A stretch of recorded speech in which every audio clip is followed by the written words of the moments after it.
ఎప్పుడు సార్వత్రిక ఎన్నికలు జరిగినా ఎన్డీఏ ఘన విజయం సాధించడం ఖాయమని బీజేపీ అగ్రనేత అద్వానీ జోసన్ చెప్పారు. యూపీఏ పాలనపై నిప్పులు కక్కుతూ ఆయన చేస్తున్న ప్రసంగాలకు జనం నుంచి బంపర్ రెస్పాన్స్ వస్తుండటంతో గల్లీ నుంచి ఢిల్లీ దాకా కమలదళం ఖుషీగా ఉంది. అటు జనచేతన రథయాత్ర ఇవాళ్టి నుంచి యూపీలో కొనసాగనుంది.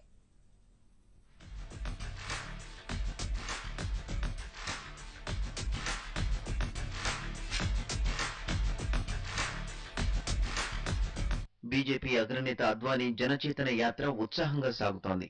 దేశంలోని ప్రజా సమస్యలను గాలికొదిలేసిన యూపీఏ సర్కార్ అవినీతిలో మునిగి తేలుతోందని విమర్శించారు. మన్మోహన్ కేబినెట్ లో సగం మంది మంత్రులపై ఆరోపణలున్నాయని అద్వానీ ఎద్దేవా చేశారు. బీహార్లోని పలు ప్రాంతాల్లో రెండో రోజు టూర్ విజయవంతంగా సాగింది. ఎప్పుడు ఎన్నికలు జరిగినా ఎన్డీఏకు భారీ విజయాన్ని కట్టబెట్టేందుకు జనం సిద్ధంగా ఉన్నారని అద్వానీ చెప్పారు.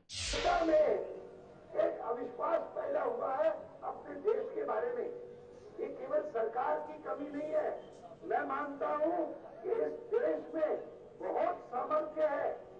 यह देश दुनिया के देशों में प्रथम स्थान प्राप्त कर सकता है, लेकिन जिस प्रकार का आचरण आज के नेतृत्व ने किया है, आम जनता में अविश्वास पैदा हुआ है।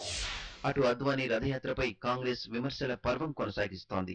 రథయాత్ర పేరుతో జనాన్ని మభ్యపెట్టేందుకు బీజేపీ ప్రయత్నిస్తోందని ఏఐసీసీ అధికార ప్రతినిధి అభిషేక్ సింఘ్వి ఆరోపించారు.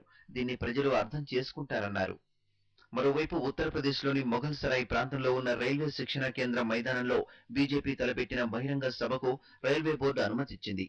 దీంతో ఇవాళ్టి నుంచి యూపీలో అద్వానీ టూర్కు ఆటంకాలు తొలగినట్లయింది.